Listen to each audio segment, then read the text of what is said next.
Hey everyone, Cody here, Amanda. and this is the Sacred Blend on the Go podcast. As you can see, we're in a strange location, marred by coffee containers and ironing boards. And we do have a guest that might make an appearance. He's buzzing around with excitement. It's around here somewhere. He's It's like, gonna dude. bother me. No, okay. It was great. It was Okay. so funny. Yeah, dope. Yeah. All right, so We're all excited with excitement. that's okay. That's better. Oh, there he is. There he is. What's up, buddy? It's gonna I bother. tried to kill him. It didn't work. All right, let's. Yeah, babe, how are you doing? Good now. I took a nap. So we are on our way to Denver, and we are going for the Vineyard National Conference. So by the time this goes up, obviously we'll have already been there. But 2 months would have passed. No, I'm just. a long time ago, galaxy far, far away. But I don't know. The drive is fun. Yeah. Long so far. We're not even like halfway there. We're halfway there. Oh, there he is. Bother me. Almost had him. But Yeah, like, the drive was good. you hate a long car ride. know. I liked it. Like, I actually enjoy driving. So, and there was like no traffic. So, I don't even think we really hit like bad spots. Coming home is going to be a challenge because it's going to be a weekend, and it's back. He keeps coming by. I hope you It get was fun though. Like the drive here. the game of Fun. fun. We played word association where you're trying to like say a word based on the last word that the last person said. Yeah. And then we did some category thing that we kind of made up, or maybe it's out there, but. I think Harmony said she saw it on TikTok. Oh, okay. So it's you come up with a category, and then you try to say the same word. And then you see how long it takes you, like how many tries it takes you to say the same word. There were quite a few categories that after 5 tries, we were like, nope, we're done. So. Which I'm surprised. That's still fun. That was Yeah. fun. It made the time go by a lot faster, I think. So. It did.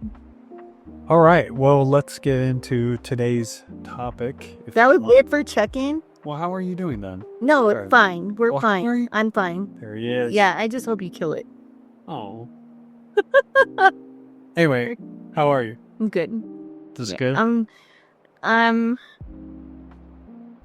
It's gonna be weird not being at work this week. Yeah. Not for me. I know, but I'm really excited for the conference. Like, I've been looking forward to this conference, especially because like they're celebrating 50 years of the Vineyard. Yeah. Yeah. The meetups that they're having, like, I'm excited for the meetups that we've signed up for. And then I'm excited to see some of the people from From my your work. Yeah. Yeah. So I like that we're like double dipping on this trip. Yeah. Get a little bit of everything. Yeah. Just a little bit for everyone. I'm good. I'm glad that we're taking the week off. I will not miss work as much as I love my job. I'm not gonna hate having off a week. I think as far as I go, I'm doing okay. Yeah. Been reading up on the Bible, but also just having some clarity on what I should be doing right now, I think helps. Stepping away from some of the video stuff, I think. It sucks for me because like I feel like I have to create, Yeah. but taking a step back I think will be good to kind of maybe rejuvenate the mental juices, the creative juices. So, it is what it is. I feel like God, this is what he wants from me for now. So, yeah. I'm excited to work with you on some of this stuff Yeah. that's coming. So, yeah. Should we say what it is? No. Or does it? Okay. Surprise. Yeah, for, It's not that. keyword. I just want to I know not everybody needs to know. Okay. It can be private. Yeah, It's fine. so secret, top secret. Well, because there's other stuff on top of that one thing. Mhm.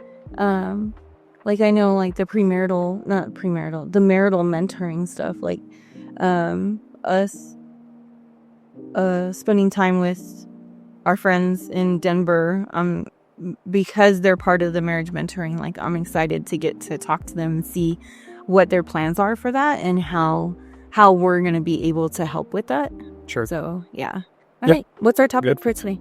So the topic for today, babe, is sickness and health, honoring your vows through sickness and health. So we could start with kind of maybe some of the struggles we've had and then go into some of the verses that kind of go along with this. We could jump into the verses. I think maybe sharing some of our personal struggles would help make it relatable, I guess. Okay. And then go into You want to share the verse or you want to? There's multiple. So I think maybe we go into... We'll talk about our story and then we'll go into the verses. So you want to talk about yours or you want to talk about me? What do you want to do? We can share mine and then we'll talk about like how you... Mine is more mental health. Well, let's share- Yours is more physical health. I mean, maybe a combination. But the biggest thing I've struggled with is depression, which, many years ago, I didn't even believe in it. I was one of those people that just kind of belittled depression. I thought that people just kind of used it as a catch-all phrase for when they felt, bad. Wow. I just shook it. The table. I did. I'm What? sorry. I'm Uncomfortable. uncomfortable. These chairs aren't comfortable, so I'm turning it. I'm sorry. Okay. No, you're Are you fine. good? Yes, I'm sorry. I'm leaving it in. This So- week. yeah. Earthquake. All the earthquake. So I didn't really believe in depression. You know that, obviously. And I just kind of thought it like people were sad and they were using depression as like an excuse not to deal with things or just to be sad and not, I don't know. But I also followed a lot of like self-help, motivational type people. And I thought like, if you just change your thoughts, change your attitude, Change your life. yeah, you could just be happy and You used to say that I threw so that. much. Yeah. And so I felt bad. Like, well, not at the time. I'm just like, you just got to get out of it. You just got to pull yourself out of the murk, And then you got diagnosed with it. And I still kind of didn't believe it, I think. Like, I was like, okay, well, maybe you could get that. But you know what I mean? So, but it wasn't until I started going through it at Direct Yeah. that I really understood what it was. Because I couldn't understand why I didn't want to get out of bed in the morning. I couldn't understand why I had to drink energy drinks every day just to have some level of energy. I couldn't understand why I was tired all the time. I didn't want to do anything at home. Yeah. I didn't, it felt like I just never had energy. And then I just felt like everything I did was pointless. And I didn't understand why I felt that way. And it went on for a little while. It did. I think before we kind of talked, because then I started getting like really depressed and you were like, well, maybe you have depression. And I was like, no, that's not me. That doesn't happen. And then it started getting really bad and I started thinking of self-harm thoughts. And you were like, yeah, I think that's depression. And I think you really pointed it out to me because the painting stuff, I would want to paint and then I would just stop wanting to altogether. And you were looking at something and you were like, oh, these are signs, even your creative stuff, that you might have depression. And I don't know why that stuck out to me, that really kind of hammered it home. But then I was like, okay, if this is what it feels like, just this bleak emptiness, this smothering, everything is pointless, why should I even go on living? You were living out Ecclesiastes. Yeah. Yeah, for real. Yeah. And then I think it got really bad after our friend's passing because we were reading Ecclesiastes and then, he passed away of his own volition. Yeah. And I think that one you kind of pushed me further into it for a while, but I appreciate you because I think that you going through that and knowing what it was like helped me to identify it. But also when I was going through it again at the call center, you were there with me to kind of be there as a support, to be like, okay, it's not as bad as it seems, to pray with me, but also just, even if you didn't have something for me, you still supported me through that. So, I appreciate that. So, that's been my biggest struggle, I would say, as far as health challenges. Of course, I have chronic asthma, but you'll never recognize that as a real ailment. I'm going to live with it the rest of my life, and I've had it since I was a child, but it's just not that big a deal to you. So, I guess I won't bring it up. Your twice a year that you have to use an inhaler? Is it even twice a year? You know what? Sometimes it's 3. Is it 3 okay. times? Okay. Sometimes I have to use the inhaler just walking, okay? I'm out of shape. So, yes, sometimes I have to use the inhaler. I love you. Up to 5 times a year. So, yeah. So that's mine. I think having, gone through depression, having you went through your depression, you cycle. We all cycle. Mm-hmm. And I've talked about this with my friends a lot.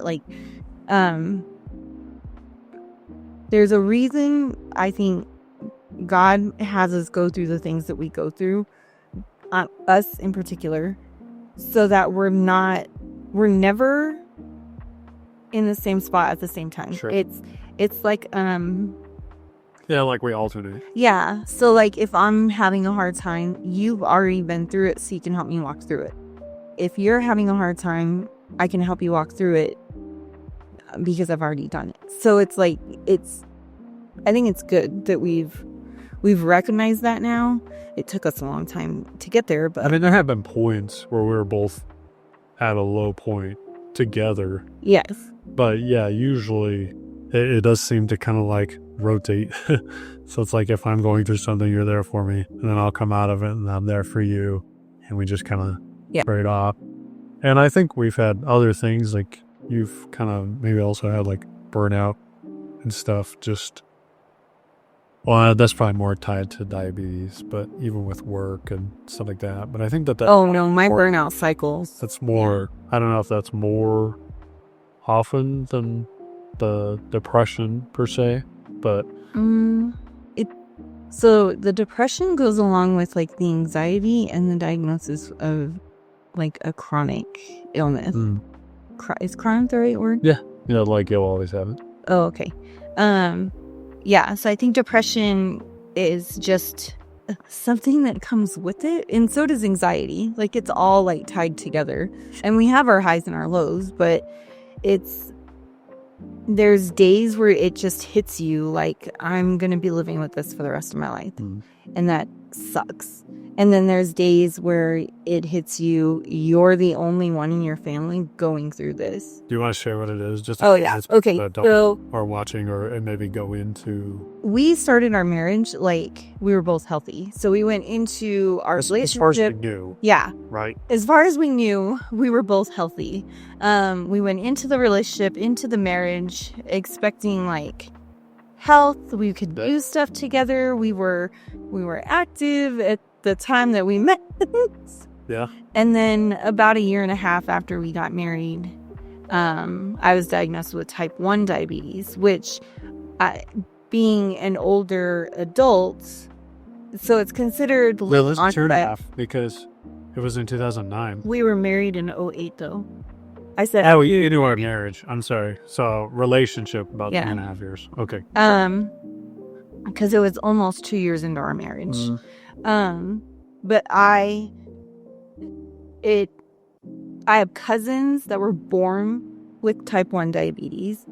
I have a cousin, same family cousin, who has late adult onset diabetes, and it's all type 1. I have grandparents that had type 2, so with that came a lot of people that just didn't understand how I had type 1. And there were a lot of arguments with people that I did not have type 1 because I was in my late 20s. Yeah.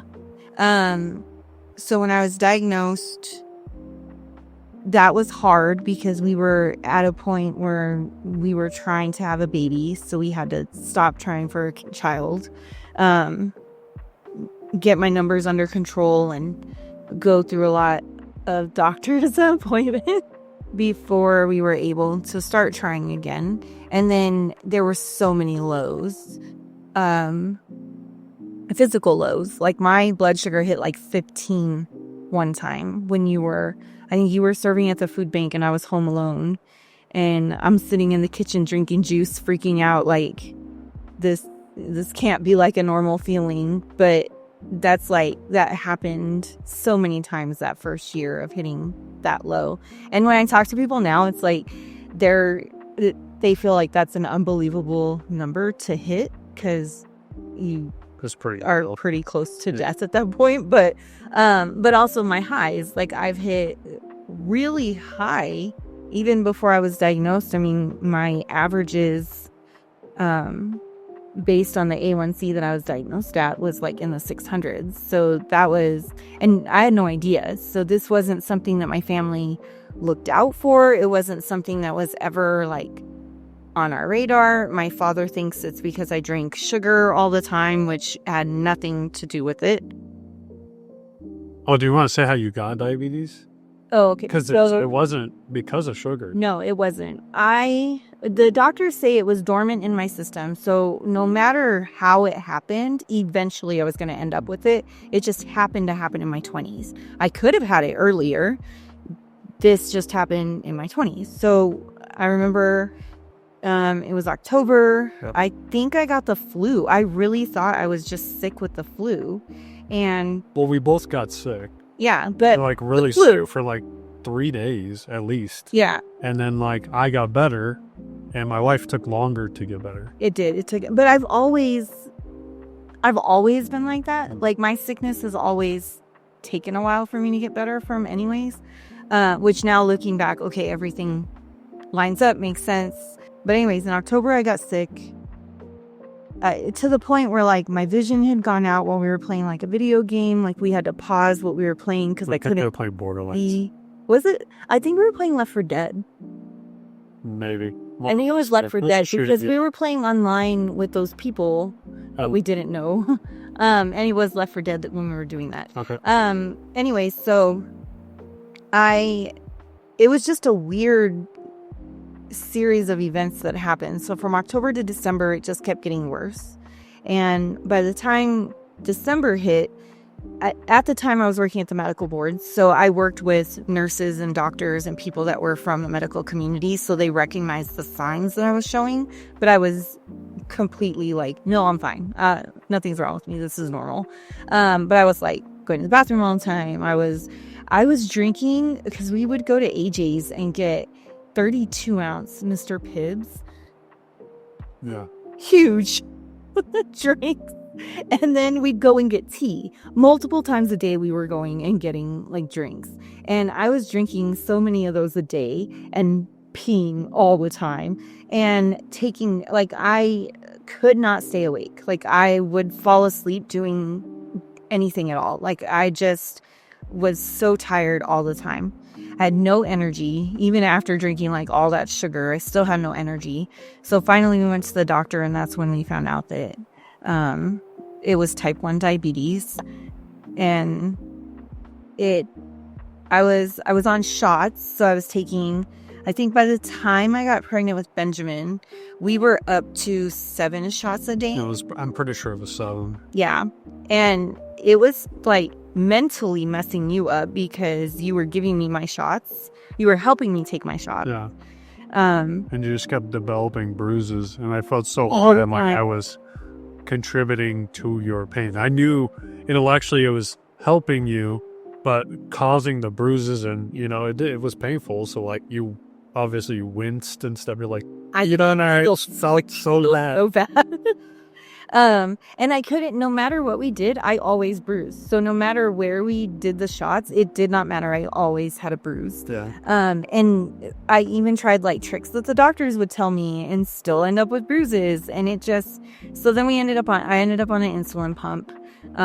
Like halfway, I think, through the pregnancy, I ended up on the insulin pump, or closer to the end of the pregnancy. Yeah.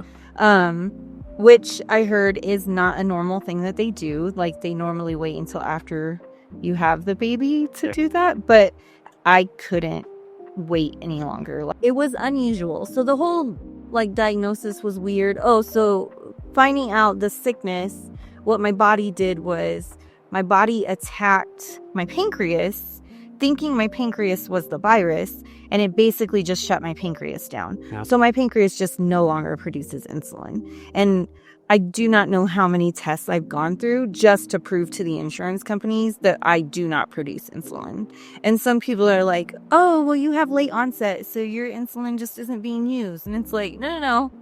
There's no insulin. Yeah. So, but it's just, it's been a crazy journey. And burnout, I think I hit burnout. I think I was almost 8 years in when I hit burnout. Let's see, 2009. No, maybe. It was 8 to 10 years. I did pretty good for a while. Yeah. And then I hit burnout because I just couldn't. I was alone. It was 10 years because in 2020 is when I went to the conference when I was in the like end stages of my burnout. And they talked about it. And they talked about burnout, and it really that was like right opened before my COVID. Mm-hmm. Because we went to that conference. And then like a month later, everything shut down. It was like February or something. Yeah. But that was, so yeah, about 10 years I hit burnout with the diabetes. I know that I had hit burnout with like volunteering. I had already hit burnout with work. Mm-hmm. I was already years diagnosed with depression and anxiety, not understanding what it was. But 10 years into it, I finally understood that I was in burnout with my diabetes. Yeah. Like I was. You'd stop checking. Oh, yeah. I was like barely hanging on. Just guessed that. Yeah. It was I'm not going to say the name, but that person that used to go to our church. Oh my gosh. Like, look at the Snickers bar and be like, oh yeah, it's probably whatever. And then just take the medicine. Yeah. So I was basically just taking my medicine. There were no corrections for where my blood sugar was at. So I was maintaining for a really long time. And then understanding what burnout was. I really love that you went to that conference with me because, or whatever you want to call it. It's like, it was like a one-day event, so maybe a conference, an expo. I don't know. Anyways. I think they called it a summit. Oh, I think it was called a summit. Yeah. But I think that it helped you understand what I was going through, seeing other people that have gone through it in the type 1 diabetic world. And for me, it was great for me to see other type 1 diabetics because in my own circle of where I live, I only know a couple. Yeah. And one is not a good role model for diabetics whatsoever. And then the other one, he was newly diagnosed, and we created a friendship, and then I became best friends with his wife. So it was a blessing to meet them, but there was still not like a lot of support. No. Yeah. And that was just really hard. I mean, even now I still struggle with like I have to do my site changes by myself. Like this is just I don't want it to say it like I'm whining because it's not the point of this. It just sucks when you're going through something alone. So like because I don't have it. Yeah, like you don't understand. You could eat your dinner tonight and not have to worry about how much you were having to take medicine. Yeah.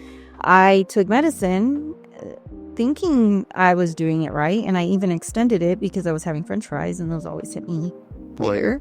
And my blood sugar is spiking right now.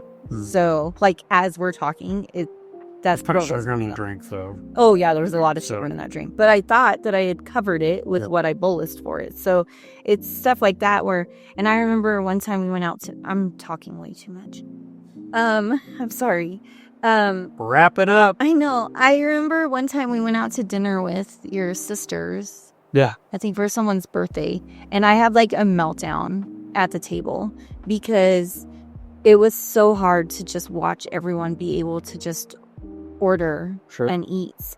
And I had to sit there and like I was like checking stuff on my phone to like look at carbs and see if I was able to even eat anything on the menu. And it was just like, and I felt so bad because I wanted you to like interact with your family, but I needed help calculating stuff. And you you were like torn between the two conversations, and that like added to my meltdown. Mm. So it's stuff like that I struggle with, because it's just hard. And so now, like, I've gotten better. Like, I'll look up things before we go out to eat so that I'll have an idea. Sometimes, yeah. Well, most places, like, I pretty much guess because we eat there often, so it's easy to guess those numbers. But if we go out with like a group, it's hard for me because I feel so alienated, and that sucks. But anyways, I got totally Have you off tried track. not feeling that way? I will punch you. I bug you. I bug you so much. Yes, I have tried not feeling that way. Okay. Does it help? Have you tried harder? Ah. All right. Well, thank you for sharing that sob story. I'm just kidding. I love you. Never sure again. I guess before we get into the versers, my question would be, do you feel that as a spouse, I guess for the most part, I've supported you through that? Do you feel like there are points where I wasn't supporting you enough through your sickness? No, I think you've been supportive this whole time. It's just like, I know when there I are was points diagnosed, you when- stayed at the hospital. Yeah. Like, and we had kids at home. Like, my kids were. Screw those kids. And it was over Christmas. It was Christmas. Like, I went in the day before Christmas and didn't leave until like a few days later. 27th or something. Yeah. So that was, it was hard. But you would not go home. Like, everyone tried to get you to go home and you would not leave. I think I went home to take a shower and came back. I don't even think you did that. I think you took a shower at the hospital. No, I left one time. Oh, okay. But I know that you're... I've been frustrated. I think years ago I was frustrated because I think it was maybe when you were burnt out. Like, I was frustrated because like it seemed like you stopped caring. Yeah. And I wanted to care for you, but I couldn't make you care. And so I was getting frustrated, and that probably didn't help because of the way that I was approaching it. But at the same time, I felt like at a loss. Yeah. Like, how I can't help you. So I apologize for that. I get there with some. But, it's sad because I think about my dad, and I don't know if I've shared this on the podcast, but my dad passed away in 2014. Nobody told me, so I found out on accident. But my dad had an abscessed tooth. They went to remove it. This was in 2010 or 2009. I think it was 2010 because I think it was after your diabetes. It was before I got pregnant with Ben. Which we had him in 2011. But I got pregnant in 10. Yeah, so I think it was that year because my dad got really sick. He had an abscessed tooth. They tried to pull it. It broke. The abscess, the poison like spread to his brain, neurotoxin. He was messed up. It was a vegetable. He was like very just messed up, like cognitively. He couldn't walk anymore. He could kind of lift his head, like his upper body, and move his arms a little bit, but like you couldn't hold a conversation with him. He slurred his words. He would just kind of repeat himself.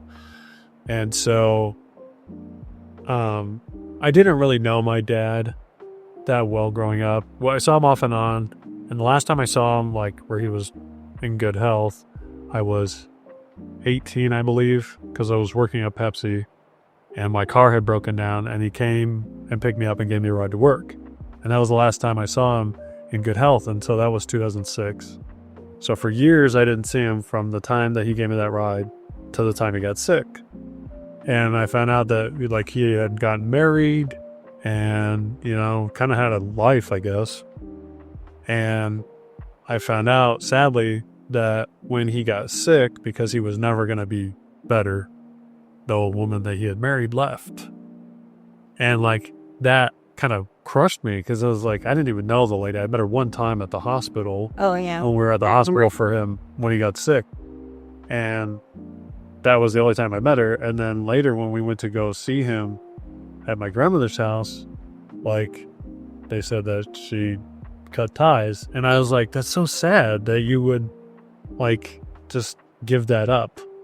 Because, they're like that. So I think that kind of helped, like seeing that and seeing how that kind of played out, I was like, how could someone, if you really love your spouse, you made a vow at the very beginning in sickness and in health. And, I don't know everybody's situation, but if you're making that vow, like you're making it before God and you're making it to your spouse, it's almost a contract. Like, hey, I'm going to be there for you. And so I think that it's to be taken seriously. And so when I look at the stuff that you've been through, like that's my thought. Like, doesn't matter how hard it is, even if we had to sell everything to pay medical bills, or if we had to move somewhere to get access to medical supplies or something. I mean, they're expensive. I mean, let's not go whatever, but I would do whatever it took to take care of you.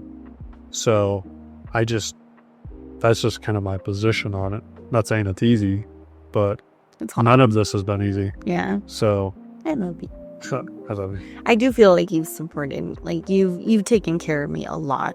I remember when I was pregnant with Ben and on bed rest, and the effort you went to make sure that I was on bed rest for like 3 months. Yeah. So you just making me comfortable to be in that position for 3 months was... I mean, luckily I was out of work for so long. That's true. We're home, but still, like that, just the love that you showed during that time was really amazing. But also, like, that pregnancy was hard. Yeah. The amount of doctor's appointments we had to go to, the tests that had to be done. 2 or 3 doctor's appointments a week. Yeah. And it was just hard. But I remember, like, with my first 3 pregnancies, there wasn't that support. Like, my ex wasn't there for those. My family, like, was in and out of helping me at those points, and it was just different with you. Like, you were like, I don't know, like, you were all in. So I mean, again, you weren't working, but that's fine. But you were like, I was excited for that. You were but you were, everything was like, I mattered so much to you. So and you've shown that, like, through our entire marriage. So I love you. Well, I appreciate you. Like, even when I, like, through the depression and stuff, I don't think I'd be here without you. I think I would have tried to find a way to I know. So No. I appreciate you. All right. I love you. I love you. And get into the... This is a hard podcast. All good. All right, so some of them, here's the verses that I have. So the first is Ephesians 5:25. Husbands, love your wives just as Christ loved the church and gave himself up for her. So essentially, like, the note that I have here is just that love is sacrificial, and it also sets a high standard for marital love, particularly in times of hardship. So, I think it's easy to say I love you when it's easy. Yep. You know what I mean? It's easy to love when it's easy. And I think that a lot of times this is maybe why a lot of relationships kind of fall apart, is because everything seems good in the beginning, or it seems good when things are easy. But then when stuff starts to press, that's when the real relationship is made. Yeah. Not when it's just like, oh, I love you. Oh, I feel like I'm in love. And that's probably why a lot of relationships fall apart, because of money too, because of financial stress. It's like, but pressure is how you make diamonds or something. Okay. I don't know. Did you want to read them, or did you want me to? Yeah, you're good. Okay. The next verse I have is 1 Corinthians 13:7. Love always protects, always trusts, always hopes, and always perseveres. So this highlights kind of the enduring nature of love. So it perseveres through all circumstances. So it's not just about, loving, I don't know, when your spouse loves you, or just loving when, things go smoothly, when everything's right. It's through all of it. Yeah. And that is like, it's that whole, like, your spouse just putting their needs before you. It's important to know. This is why our check-ins are important. So we know mentally where we're at. Because when you start to, there's trigger words that you have that I know when you're spiraling. Me? Yes. Really? Yeah. So like I know you have moods, your mood swings. I mean, you do have mood swings. Sure. You say certain things that I know it's coming, and then I know like you say certain things when you're in it, and then you say certain things when you're out of it. So it's like, but that's all for your moods. Yeah. You're very telegraphed. Yes, yeah. That's but funny. you're a creature of habit. So yeah. But it's one of those things where when I know it's coming, all I can do is pray. Like I can talk to you all day long, but that's not gonna. I might just not be in the place to hear it. Mm-mm. Yeah. So it takes a lot of prayer, and then when you're in it, I have a lot of people praying for you when you're in it. But a lot of it is just, I just, like, I know you're going to wrestle with God for a while. And that's fine. And I just have to let that, you need to walk on that, and you need to walk in that on your own. I can't do that walk for you. So. Super. All right. The last verse I have is Ecclesiastes. Say it faster. Ecclesiastes. That sounds funny. 4:9-10. Two are better than one because they have a good return for their labor. If either of them falls, one can help the other up. But pity anyone who falls and has no one to help them. So this underscores the importance of mutual support and a powerful reminder that commitment to care for one another, especially in times of need. So, I mean, I think it's true. Like we've talked about, like when we hit the low points, the other person is there to help pull them up. And I think that is hugely important, because I think sometimes the tendency when you see the other person suffering is to just try to tell them to be better, or to be frustrated, maybe even that they're going through something, because maybe you're going through your own thing and they're going through something. And instead of being like, okay, let me put this aside to help you, you just get frustrated at them because they're not helping you with your own thing. Mm-hmm. If that makes sense. I don't know. Oh, it does. I could be wrong. No, you're right. Because there's times that like I'm going through things and I'll tell my friends like I'm frustrated because like I'm going through my own thing. You're walking through your thing. I can't help you with your thing. But all I can do is just be there for you. But you don't see the frustration in it because you need to just see that I'm supporting you. Sure. So, I mean, afterwards we've talked about it where I'm like, okay, are you good? Yeah. Now help me through this. I appreciate you. Yeah. I mean, I think you're way better at recognizing the stuff that I'm going through. I try to, recognize what you're going through. But I think that you're good at calling my you're stuff better at being there for me. I don't know what else to do. Sure. Like I love you because you keep saying that you appreciate me, but I don't know what else to do. Like I don't know how else to be a spouse. Like that, to me, that's what I'm supposed to be doing. Yeah. So it's not like I'm not doing something that's not above and beyond what I'm supposed to be doing. I'm doing what I'm called to be doing for you. So it's just, it's not the normal that we see in people. Or you end up seeing couples that they just don't talk about it. Well, yeah, we do see that, unfortunately. And I think that, I think people are just afraid to have difficult conversations. Like they want to just kind of let things settle and then just move on as if it didn't happen, which is kind of how my parents approach things. And when we see that with other people, like, we don't want to call them out per se, like in a mean way, but like, hey, just, we try to ask them like, hey, is everything okay? Like, have you try to like subtly maybe ask how things are, but like if they haven't dealt with it, I mean, that's their thing. We just know from personal experience that not addressing things doesn't make them better. Yeah. So, yeah, I mean, sometimes you just gotta have difficult conversations. You do. But sometimes you don't want to talk about it. Or there are conversations that you do need to have with God and you can't have with your spouse just yet.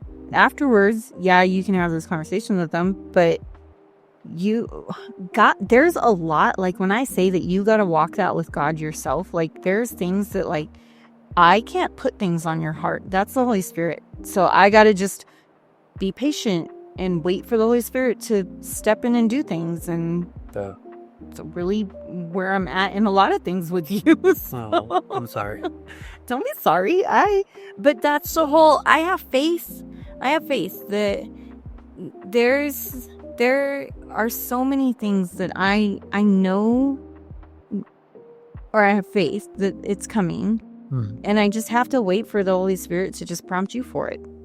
And that's fine. I'm okay with that because that's where we need to be. Okay.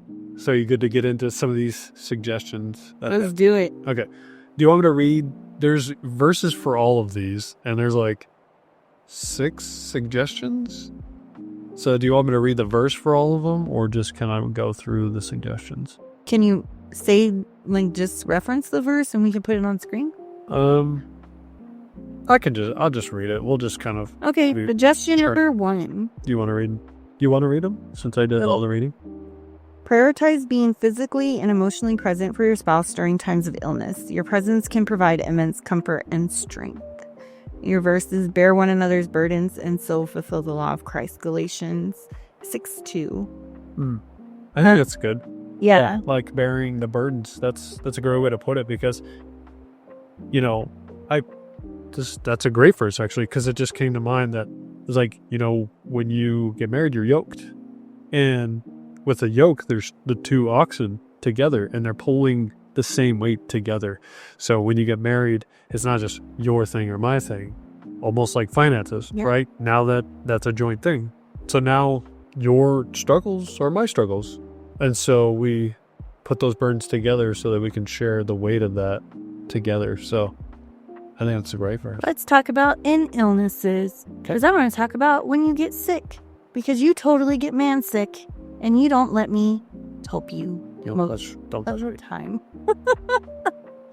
And I'm like, what do you need? What can I do to help you? What can I make for you? Let me feed you. Let me make you something to drink so that you're being taken care of. I fear and put a little bit of a burden on yourself because you hang out in the room with me while I'm sick the whole time. And I'm like, I'm okay. You don't have to. No, that's just what I do if you're not there. Okay. So we're just, I have to do anything. Like I just need to sleep or whatever. Usually it's sleep. So yeah, but you don't really have to do much while I'm sleeping.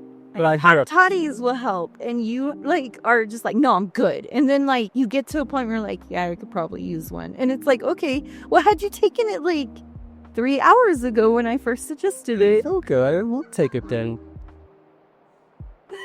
I just think it's funny because when I'm sick, I'm like, take care of me, do things for me. And I'm like, I hate being sick. And then when you're sick, you're like, leave me alone. Yeah, that's my son. It's bear each other's burdens, not only. Oh no, what happened? Oh, okay. Yeah. Okay. Suggestion number 2. Uh-huh. Keep lines of communication open. Discuss fears, hopes, and needs honestly, ensuring that both partners feel heard and supported. This is Ephesians 4:25. Therefore, each of you must put off falsehood and speak truthfully to your neighbor, for we are all members of one body. Yeah. Good. I think in speaking with illness, being honest about where you genuinely are, you generally mentally, you know what I mean? Oh, I know. If you're going through the burnout with the diabetes, or I'm going through a state of depression, hey, I'm getting those thoughts again. Being honest, because if you just belittle it, oh, I'm fine. How can your spouse help you? Exactly. So, and how can they pray for you or get you outside help, or, how can they do anything for you if you just belittle it? Yeah. So I think just in that sense, you got to be honest. It's true. True dat. True dat. Is there anything Proof else? bomb. No, I like it. I agree. Okay. You concur? I concur. Illness can be stressful and challenging. Practice patience and show compassion to your spouse, understanding that their journey may be difficult. Be completely humble and gentle. Be patient, bearing with one another in love. Ephesians 4:2. patience. Mm. Patience is hard. Yeah, it sucks. It does. Because when you have an illness that you're going to live with for the rest of your life, having patience sucks. I love you. So? I'm going to have asthma the rest of my life. So. Well, I know you will. How are we going to deal with it? An oxygen tank? Probably. At some point. To be back, Darth Vader. If you're ever put on an oxygen tank, I'm buying you a Darth Vader helmet. Nice. Let's make it Kylo Ren. Fine. All right. Don't hesitate to seek help from family, friends, and church community. External support can provide practical assistance and emotional encouragement. Plans fail for lack of counsel, but with many advisors, they succeed. I love this verse. Proverbs 15:22. Yeah. I think it kind of goes along with the being honest thing. Yeah. So, but I think having more people to pray for you or being able to share your thing with somebody who has maybe gone through something similar that isn't your spouse can also help. Because, people outside of your spouse, maybe they've gone through that thing or something similar, and they have suggestions on how to approach it. They have, whatever, I think can really help with that. Yeah. Pray together and for each other. Yeah. Make prayer a cornerstone of your response to illness. Pray together for strength, healing, and guidance. James 5:14, is anyone among you sick? Let them call the elders of the church to pray over them and anoint them with oil in the name of the Lord. I want to sit with this one for just a minute. Let's talk about praying for healing and it not coming. Okay. That's dumb. I love you so much. Even when I fast for you and you don't get healed, that's even more frustrating. I don't know what to tell you with that. I mean, if it's not God's will, it's not. I just want it to be. I know. But I pray that the healing's going to come with God's will. So, and I cannot tell you how many times I have gone for prayer for that. And the word that the people have for me is not yet. Not yet. Is it no or not yet? Not yet. Okay. It's more okay, like the last conference that I was at when I went up for healing specifically. Yeah. Because they did an altar call for healing of disease specifically. So I went up for that. And the guy was like, I feel like the Holy Spirit's saying that that's not what he wants to work on right now. And what he wants to work on was my generational issues. Like specifically my issues that I'm having with letting go of my religion and walking in what God's truth is compared to what my raised religion was. Yeah. So that happens every time. It does not matter where I'm at when I go up for prayer for something. Just nah, God doesn't want to do that right now. It's weird, and I'm okay with that. I'm always just if that's His will, then I'm totally fine for it. I remember something happened because there was a point where I was yeah, I'll get prayer for it. If God's gonna heal it, He'll heal it. I'm not worried about it. And then a year or two ago, I had texted two of my friends, and I was like, hey, I felt a prompting from the Holy Spirit that this is it. I need to go and get prayer for this. I need to be in prayer for this. And I did. And what improved were my numbers. I wasn't healed, but my numbers improved, and I was in a better headspace. And that lasted for a while, and then it was but the complete healing didn't come. And so in that, God still provided the hope and the faith of, but that's okay, because if I don't see it this side of heaven, I'm going to see it on the other side. Yeah. And I'm okay with that. But 2 Corinthians 12:9. I think it's 2 Corinthians 12:9. For my weaknesses, strength is made. Thank you. Yes. When God told Paul, like, I'm not taking the thorn in his flesh from him. For my grace is sufficient for you. That's what it is. My grace is sufficient for you is like, I just hold on to that. So, and I know that you struggle with me not being healed. Sure. In the present. But I think because I don't know. If it happens, it happens. I don't. Dang it. I'm really bad at this. I'm sorry. I think what I struggle with is I've questioned whether it was a faith issue. Like one of us doesn't. Like whether I want to be. Faith, but you've also said healed. Whether I want to be healed. Like if I'm holding on to it as like a crutch for some reason. And that's not. I don't think so. I mean, if I am, I don't intentionally do that. Sure. Yeah. I mean, it's not like I can force you to be healed or want to be healed. Yeah. But I've just wondered that, like, because I've fasted and prayed for it to be healed, and you were also watching some healing ministries. Super charismatic people. Very. I believe in it. I know. I think God can do it, but you're right. Like it's His will. Yes. And I think that the problem with following some of that is like you just expect everything to be healed all the time. Yes. But I'm sure there are things that are not healed right away. So I think it could be, but like you said, like maybe just it's not that time yet. So.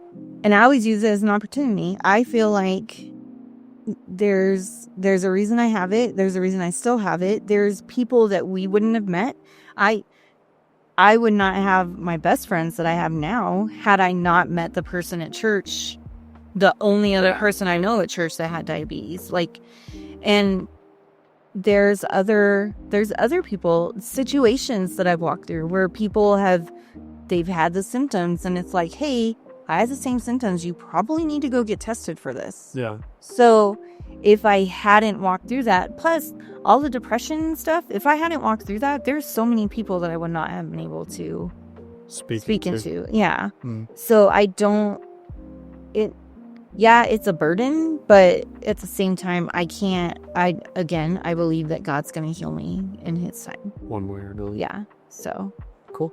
I only want to just stay on that one a little bit because I know that you struggle with not being the healing. Sure. Yeah. Yeah. Sometimes I do, but yeah, it is what it is. What? I love you. All right. Celebrate small victories. Acknowledge and celebrate small improvements and victories in health. This helps maintain a positive outlook and reinforces hope. Rejoice with those who rejoice. Mourn with those who mourn. Romans 12:15. Yeah. I mean, I think it's good. Like even small victories is good. But know what to say. Let's see. In 2 years, I'll be at 15 years. Right? Is that my math right? This is what? In 2 years, I'll be at 15 years. For diabetes? You're at 15 this year. Because this is 2024 and you got diagnosed in 2009. 2009 plus 15 is 24. Oh, crap. Oh, so in December. Yes. It's the December to remember event at Lexus. Yeah. I'm getting a Lexus in December for 15 years with diabetes. Yeah. If you can afford it. Oh, okay. Anyways, that's been important to me. Like, when I hit my 10 year and like celebrating that I hit 10 years. I mean, you almost, turn it into like a thing. Yeah, had it, let's go. I've survived for 15 years with it. So, but also like whenever I would find a unicorn, like I would. Oh, yeah, the 100. Yeah. Blood sugar. Yeah. So it's stuff like that. And like the other day when I was telling you, when my day was really good, like those things, like I need the encouragement for, because then the next 2 days were like really bad days for me, and it just made me feel defeated, really defeated. Sure. The next day, because I could not, no matter what I did, I could not get it under control. I would say look at Ben. Ben was born, so it was a difficult pregnancy, and he was born with autism, but he was born, and we had a lot of like kind of worries there, I guess, and a lot of challenges initially, but he's pretty good overall now, and genius. So I think that I think that's actually a great thing to end on, was just finding ways to celebrate overcoming those, or I guess in whatever way possible. Yep. But and when you come out of your depression, you celebrate with high fives that you made it. Totally. We celebrate another day. Yep. So that's good. Yeah. Thank you. I love you. I did not know we were going to do one this long. I thought it was going to be like a short on the go episode. Nope. Full-fledged. I don't think we know how to do shorts. No. No, I talk too much. That's okay. You talked a lot on this one too. So it was interesting. I don't mind you talking. What? The podcast, yeah. That's more It's for both of us. Yeah. I talk too much as it is. I love you so much. You're so cute. Stop saying that. What? No. Do not take that out. We'll see. I have the editing. Just like have it shooting like hearts at you. I don't know how to do any of that. It's one heart that's moving across the screen. Just a static image with the background and everything. Doing that. And do that. That would be funny. Okay. You want to pray? I can pray. Yeah. All right, Father, we just thank you so much for being able to record another episode. But I thank you for my wife and just a blessing that she's been through all of the challenges, not just the health challenges, but all of them. Very grateful. And I just pray that anyone listening, you would continue to bless their marriages, that you would encourage them through the Holy Spirit to just persevere through the challenging times, through the attacks of the enemy, to divide them and to crush them through health challenges, because it can be taxing. It can be a burden, but we are meant not to do that alone. We have not only you, but we have our spouse, because you have put us together and we have made that covenant. So help us to honor that covenant and to love our spouses through that and be that pillar of, support that they need. So I just ask for more of you, and I just pray that you continue to work in the lives of anyone who hears this, and in our lives, that we would be able to do more stuff like this. So we just praise you. We thank you for everything, and we say these things in Jesus' name. Amen. Amen. Bye. Bye. Crush the bones of my enemies. Be to dust. That's all I could think of when you said that.